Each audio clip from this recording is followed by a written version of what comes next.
Assalamualaikum warahmatullahi wabarakatuh. Alhamdulillahi wa kafa.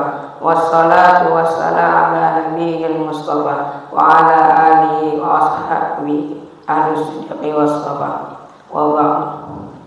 Hadirin para dewan jamaah subuh Masjid Zawatul Abrar yang semoga senantiasa dirahmati dan diridhai Allah Subhanahu wa taala.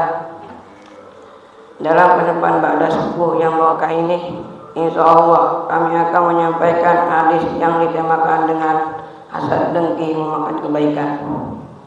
Rasulullah sallallahu alaihi wasallam bersabda, "Iyyakum wal hasada, fa innal hasada yaqul hasanat, kama taqulun wal ataba, aw qala al-isaba." Yang artinya, hati-hatilah kalian dari hasad,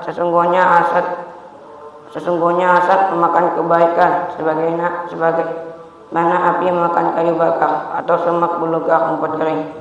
Hadis riwayat Imam Abu Dawud dalam Asma nomor 4905, dalam Imam Baihaqi dalam Syu'abul Imam nomor 6333. Hadis di atas menjelaskan hasad dengki adalah termasuk penyakit yang berbahaya. Penyakit ini tidak merusak dan mengeluarkan kehidupan dunia dan akhirat. Orang yang mengidapnya, celakanya penyakit ini hampir menyakiti semua orang, tidak peduli laki-laki atau perempuan, tua atau muda, miskin, kaya atau miskin, pelajar atau orang awam. Rasulullah SAW mengingatkan, akan menjela kepadamu suatu penyakit yang menjela kepada umat sebelummu, yaitu hasad dan kebencian. Kebencian ini mencukuh, aku tidak katakan mencukuh rambut, akan tetapi mencukuh agama.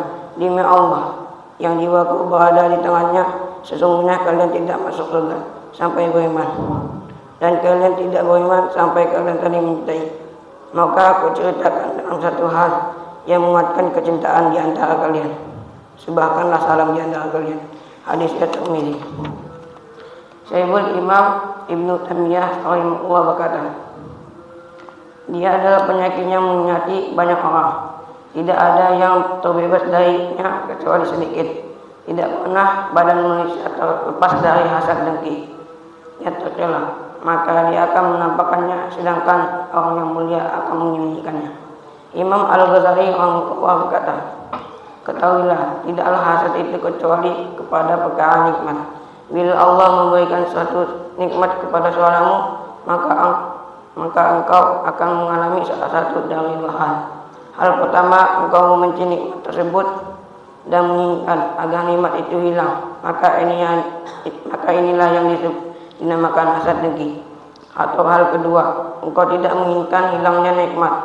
Engkau juga tidak membenci kebenaran nikmat tersebut, keberadaan nikmat tersebut pada saudaramu, tetapi dalam hatimu timbul keinginan memilikinya semisal nikmat itu. Maka ini yang disebut ghibtah.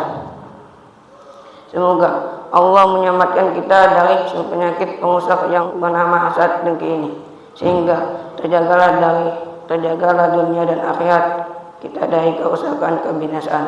Amin. Ayat-ayat Al-Quran yang berkaitan dengan hadis. Allah Subhanahu wa taala berfirman, yang artinya, sebagai besar ahli kitab menginginkan agar mereka dapat membalikan kamu kepada kekafiran setelah kamu beriman, karena dengki yang timbul dari diri mereka sendiri setelah nyata bagi mereka kebenaran. Surah Al-Baqarah surah kedua ayat 109. Allah Subhanahu wa taala berfirman, ataukah mereka dengki kepada manusia muhampan lantaran karunia Allah telah berikan kepadanya. Surah An-Nisa surah keempat ayat 54. Demikianlah hadis yang dapat saya sampaikan. Semoga bermanfaat untuk kita semua. Marilah kita sama-sama akhiri majlis hadis pada subuh ini dengan memanjatkan doa. Bismillahirrahmanirrahim. Alhamdulillahirabbil alamin. Hamdan yuwafi ni'amahu wa yukafiru mazidah. Ya Rabbana lakal hamdu wa lakal syukru kama yanbaghi li jalali wajhika wa 'azimi sultani. Allahumma shalli wa sallim ala sayyidina Muhammad wa ala ali sayyidina Muhammad. Ya Allah yang maha besar, yang maha kuasa, Kami mohon kepada Engkau ya Allah untuk kaum muslim, orang tua asuh, donatur, pembina, pengurusan yayasan, Pompes Bapak Ibu jemaah salat subuh Masjid Qatul Aqsa dan umat muslim dan muslimat. Diampuni dosa-dosanya, dosa besar, dosa kecil, disengaja atau tidak disengaja. Diberi hidayah agar dapat melaksanakan semua perintah-Mu dan meninggalkan semua larangan-Mu.